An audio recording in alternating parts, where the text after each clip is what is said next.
magandang araw po sa lahat ng bumubuo sa Gimbal Horror Story. Ako nga pala si Janea or Janea, isang teacher. Matagal na po ako nakikinig ng mga horror stories sa Spotify kaya noon halos napakinggan ko na lahat. Ay lumipat naman po ako sa YouTube kung saan ko na-discover ang channel nyo. Madalas ay tuwing free time o tuwing pauwi ako nakikinig. Minsan ay pag may kailangang pagpuyatan ay nakikinig ako. Iyon nga lang talagang natatakot po ako. Minsan ay na-imagine ko ng husto ang mga senaryo.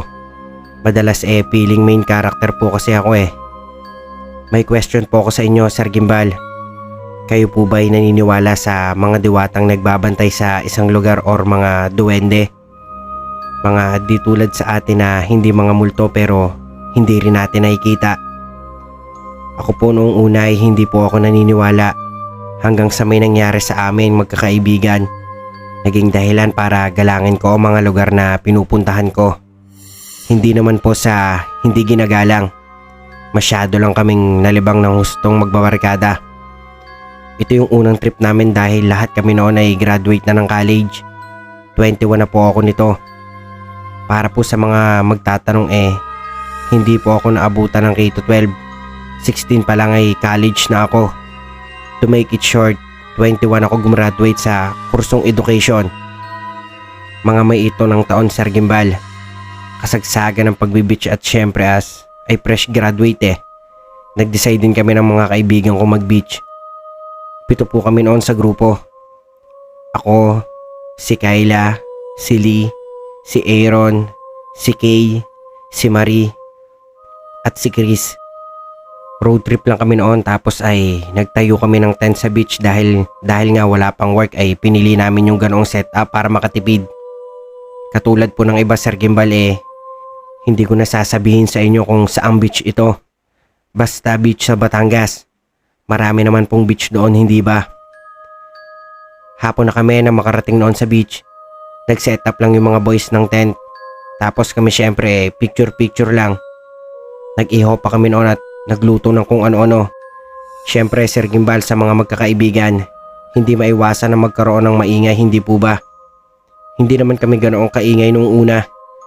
Iyon nga lang noong madaling araw na ay sobrang nalasing siguro kami at ang ingay na namin. Naalala ko pong sumayaw noon sa gitna ng apoy si Lali. Hindi ko nga alam kung anong oras ba ako nakatulog noon. Basta na lang nagising ako na may umiiyak. Akala ko ay isa yon sa mga kasama ko pero nung lumabas ako ng tent ay tahimik naman yon at walang kahit sinong nasa labas. Wala na rin ang boses na umiiyak. Agad naman akong bumalik sa tent para mag-scroll na lang sa phone ko. 3 in the morning noon. Nagpaka-busy na lang ako sa pag-scroll sa phone ko. Around 6 AM ay nagising na rin ang mga kasama ko. Inayos lang namin yung mga gamit at bumiyahe na pa Maynila. Normal naman na naging biyahe namin hanggang sa makarating kami ng Maynila. Pero nung nakauwi na kami ay doon na nagsimula ang lahat. Unang nilagnat si Lee. Sobrang sakit daw ng ulo nito na parang matatanggal na. At kahit ano raw inumin niyang gamot ay hindi na tumatalab. Sumunod naman si Aaron at halos hindi na ito makatayo. May tinuturo din ito kung saan at sinasabing kukunin siya nito. Hindi na tuloy malaman ng mga magulang niya ang gagawin. Nagsimula na rin ako managinip noon. Nasa beach daw ako sa Batangas. Nakatayo habang naririnig ko ang babaeng umiiyak habang nakatayo ng ilang dipa mula sa akin. Hindi ko naman makita ang mukha nito dahil nakatalikod. Mahaba ang buhok at nakadress na puti. Pero kahit ganoon ay alam kong hindi iyon sa mga kaibigan ko dahil wala namang mahaba ang buhok sa amin noong panahon na iyon. At wala ring nakadress ng nakaputi. Ngunit sa aming lahat ay si Chris ang pinakamatindi ang nararanasan. Bukod kasi sa pagsusuka ng itim na likido ay nagkaroon na rin ito ng kalmot sa katawan. At mga sugat noon naman ay wala. Ilang doktor na rin ang tumingin sa kanya ngunit walang makasagot kung ano ba talaga ang sakit niya. Sa ilang araw namin sa Maynila ay sobrang laki ng ipinayat noon ni Chris. Nag-aalala na rin ang mga magulang niya kaya naman ipinasya ng mga ito na dalhin siya sa isang albularyo. Ang sabi ng albularyo ay may sumama raw sa amin pa Maynila. Hindi niya matukoy kung sino yon o ano pero malakas raw ito.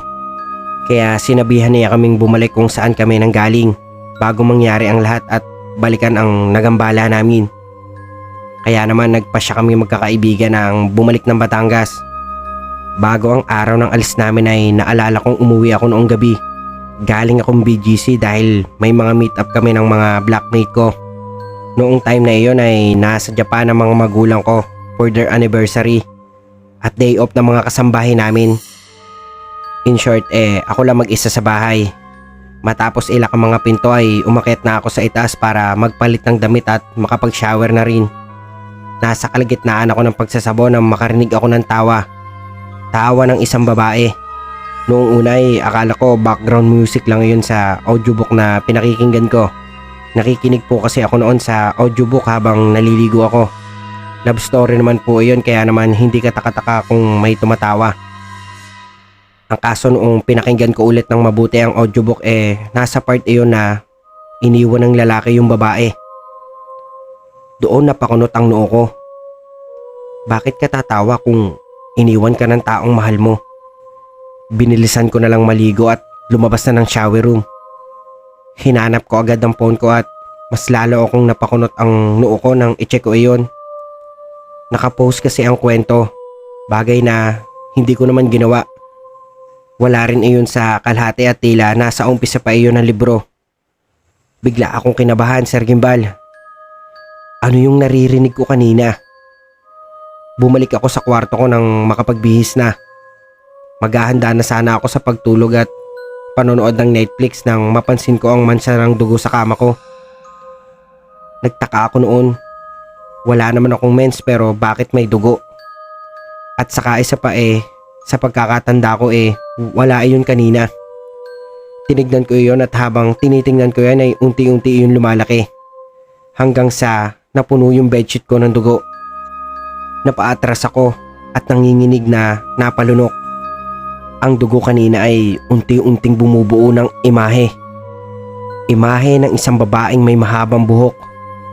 Halos mabuhal ako sa pag-atras nang makita ang imahe ay unti-unting humihiwalay sa bedsheet. Nagiging isa itong babaeng mahabang buhok pero walang muka. Agad akong tumakbo sa pintuan ng kwarto ko at binuksan niyon. Naririnig ko ang umiiyak nitong boses. Pero hindi ko na ito nilingon pa. Kahit noong nakalabas na ako ng kwarto ay hindi ko ito nilingon.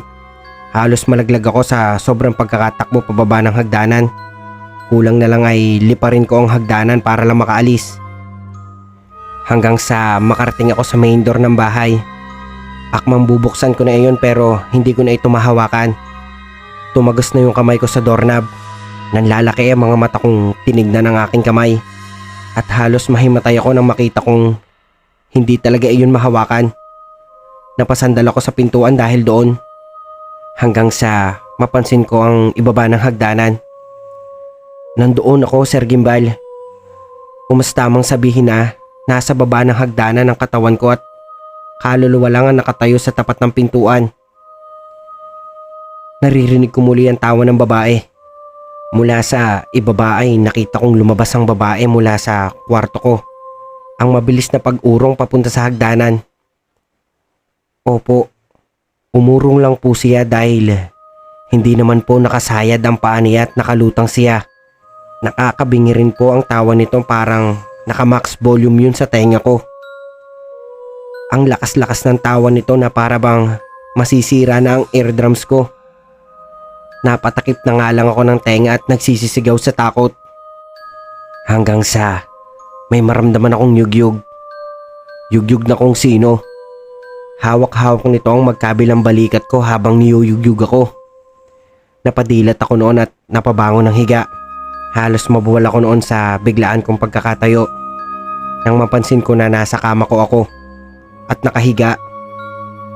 Natakot kasi ako noon nung maalala kong sa kama nang galing yung babae.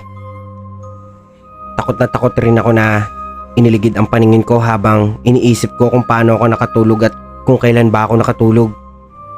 Ang huli kong natatandaan ay ang paglabas ko sa shower at ang nangyari sa babae. Hindi ko alam na nakatulog pala ako. Tulala naman sa akin yung katulong namin noon. Hindi ko alam na umaga na pala kaya naman nakabalik na ito. Feeling ko ay ginudge pa nga nito ang reaksyon ko sa pagising niya sa akin na dati naman niyang ginagawa pero ngayon lang ako nagkaroon ng ganoong reaksyon. Nginitian ko na lang ito at sinabihan na ayos lang ako. Ayoko naman kasing sabihin dito ang nangyari dahil baka isipin na gawa-gawa ko lang ngayon o masamang panaginip. Nagpaalam na ako rito at nag-asikaso na. Maaga na rin naman kasing aalis pa Batangas kaya naman kinalakris na ako kakain. 8:00 na ako nang dumating sa bahay nila. Sir Gimbal, malayo pa lang po ako ay kitang-kita ko ng payat na si Chris na nakatayo sa tapat ng bahay nila. Kausap nito ang kapatid na kambal na si Kayla at Kay. Binati lang ako nito at sinabing nasa loob si Lee at kumakain. Sir Gimbal, ibang-iba po ang itsura ni Chris. Para po itong butot balat na lang. Nangingitim na rin po ang ilalim ng mga mata nito na akala mo ay 5 taon na di natulog. Sa aming lahat po ay si Chris ang pinaka-athletic. Kaya naman nakakapanibago nang makita siyang ganoon. Antayin na lang natin yung iba. Ani ni Kay kahit hindi ko naman tinatanong. Tumango naman ako at dumiretso sa loob na para mag-almusal. Naabutan ko si Lee na kumakain kaya nagkwentuhan muna kaming dalawa. Ikinuwento ko rito ang nangyari at hindi na ako nagtaka nang sabihin nito na may naranasan din siyang kakaiba. Ayon sa kanya ay napanaginipan din niya ang babae. Ang kaibahan lang ay nasa dagat sila sa Batangas at isinasama siya nito sa malalim na parte noong tumanggi raw siya ay nagalit ang babae at nagsimula itong makipagpambuno sa kanya hanggang sa lunurin siya nito. Sobrang lakas raw nito na para bang 3 tao ang kalaban niya. Pasalamat nga raw siya at nagising pa siya. Dumating din si Aaron at nagulat pa ito na kaparehang-kapareha ng panaginip niya ang panaginip ni Lee. Napa-sign of the cross pa siya dahil sa kaba. Nag-sign of the cross pa siya dahil sa kaba. Noong makumpleto na ay bumiyahe na kami pa Batangas.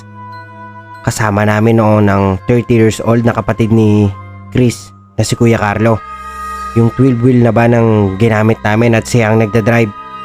Ayaw kasi ng mga magulang nila na kami-kami lang raw ang babalik dahil baka kung saan na naman kami mapunta. At mas lalo pang lumala ang kalagayan ni Chris. Sinabi rin ni Kuya Carlo na may kausap na siyang albularyo na imit kami sa lipa bago sasama sa amin sa beach. Umokay lang kaming lahat at hindi na nagreklamo pa. Nakakatakot kasi hindian si Kuya Carlo. Black belt kasi iyon sa taekwondo at jujutsu. Baka masipa pa kami. Yung setup po ng sasakyan namin is si Kuya Carlo sa driver seat, tapos si Aaron at si Chris sa unahan, at si Lee. Nasa likod nila ako katabi si Marie at nasa likod ko naman sina Kayla at Kay. Wala nang tao sa pinakadulo ng sasakyan dahil may mga gamit doon si Kuya Carlo at may sasakay din doon pagdating namin ng lipa. Ang alam ko noon ay dediretso na noon sa work si Kuya Carlo. Maayos naman na naging biyahe namin kaya lang noong malapit na kami sa lipa ay nagulat kami nang magwala si Chris. Ayaw raw niya doon at bumalik na kami sa Maynila. Inalalaya naman ito ni Lee. Nakatabi niya. Pati na rin ako at si Marie. Basta po ay nagwawala lang siya noon.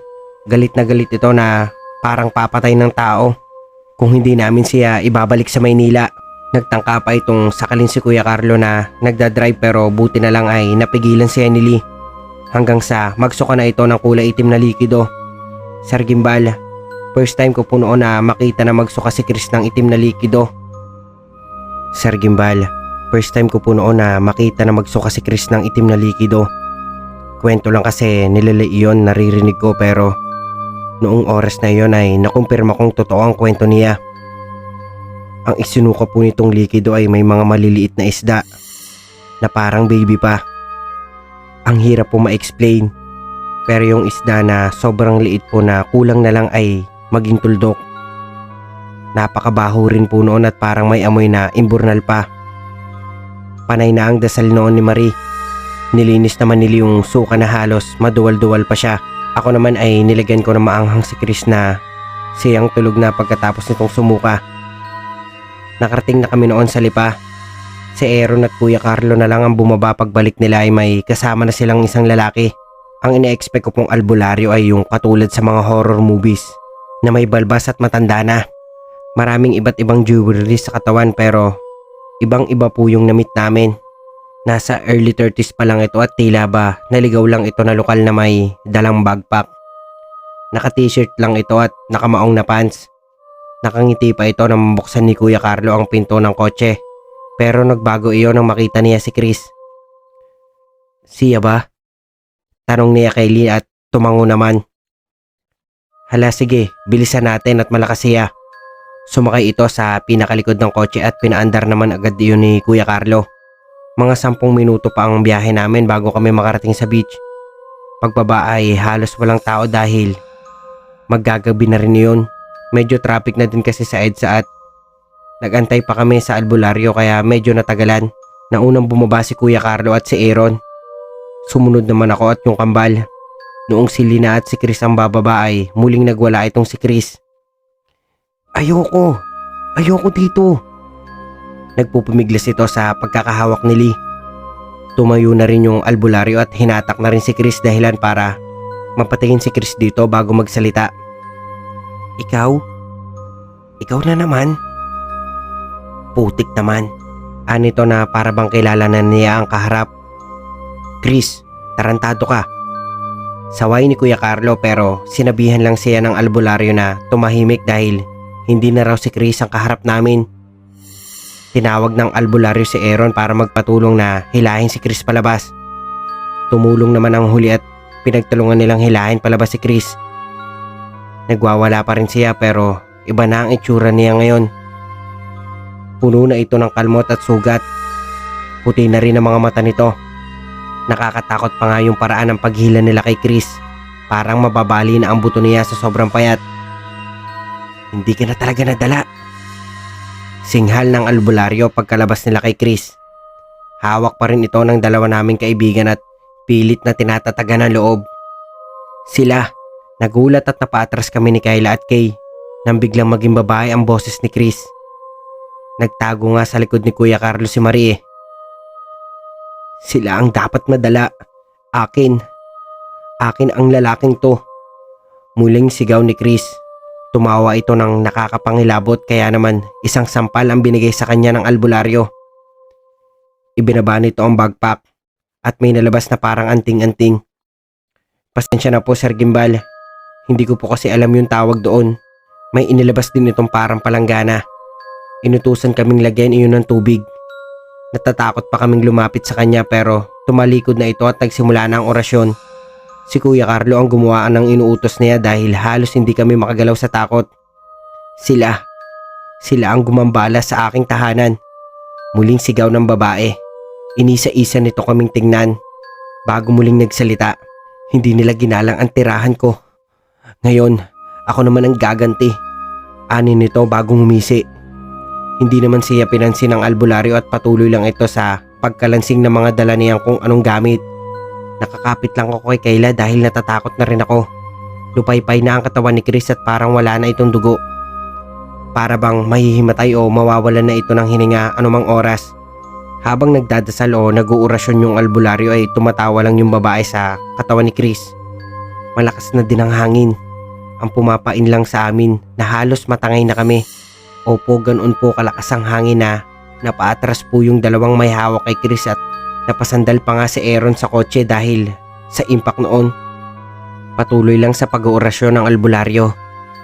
Dumating si Kuya Carlo at ibinigay rito ang tubig. Muli ay nagdasal yung albularyo at nagsimula itong magtawas. Nagdadasal din kami na sana ay maging maayos na ang lahat hanggang sa bigla na naman nagsuka ng maitim na likido si Chris. Yung may mga malilit na isda pero this time ay mga patay na isda na iyon. Ilang minutong ganoon ang nangyari hanggang sa nawalan ito ng malay. Iniutos ng albularyo na buhatin ni na Aaron, Kuya Carlo at Lee si Chris pabalik sa sasakyan. At tinawag kaming apat. Hindi pa raw nawawala ang babae sa katawan ni Chris dahil para dito ay gusto pa rin niyang gumanti sa amin dahil sa panggugulo namin sa beach. Kailangan daw namin mag-alay at humingi ng tawad. May inilabas si Kuya Carlo na buhay na manok mula sa trunk. Naka-cage pa nga yun at inalabas lang niya. Si Aaron na nagbantay sa natutulog na si Chris at kami naman ay naglakad papuntang dalampasigan. Pagdating namin doon ay muling nagdasal yung albularyo, pagkatapos ay ginilitan ni Kuya Carlo yung manok sa liig at inihalo yung tumutulong dugo nito sa tubig. Nag-alay din kami ng mga prutas at gulay. Matapos magdasal ang albularyo ay kinausap kami nito. Sinabi niya sa amin na nagambala daw namin ang diwatang sirena na naninirahan sa may beach. Yung beach po kasi na pinuntahan namin ay medyo secluded pa this time, kumbaga hindi pa nadidiscover masyado. Ang sabi pa nga ng albularyo ay naingayan daw ito sa amin, kaya naman nagdesisyon ito na gantihan kami at nagkataon lang na si Chris ang may pinakamahinang katawan sa aming lahat. Nagpasalamat kami sa albularyo at sinabihan kami nito na sa susunod ay igalang ang lugar na pupuntahan namin. Nagpahatid lang ulit ito sa Lipa bago kami bumalik ng Maynila. Hindi na po maalala ni Chris na nangyari, Sir Gimbal. Basta ang alam lang niya ay yung mga pagkakasakit niya, pero yung tungkol sa diwata ay hindi na niya alam. Medyo matagal na rin po bago nakabawi ang katawan niya, pero hindi na rin po kami ginambala ng diwata. Sa ngayon po ay may mga anak at asawa na po kaming lahat. Nagbabanding pa rin naman po kami katulad ng dati, pero sinisigurado po namin na iginagalang po namin ang mga lugar na pinupuntahan namin. Hanggang dito na lang po, Sir Gimbal. Gumagalang, Janea. At doon na po nagtatapos ang ating kwento. At kung bago pa lang po kayo sa aking channel ay mag-subscribe na kayo. At huwag nyo na rin kalimutan pindutin ang notification bell button para maging updated kayo sa mga susunod pa nating video.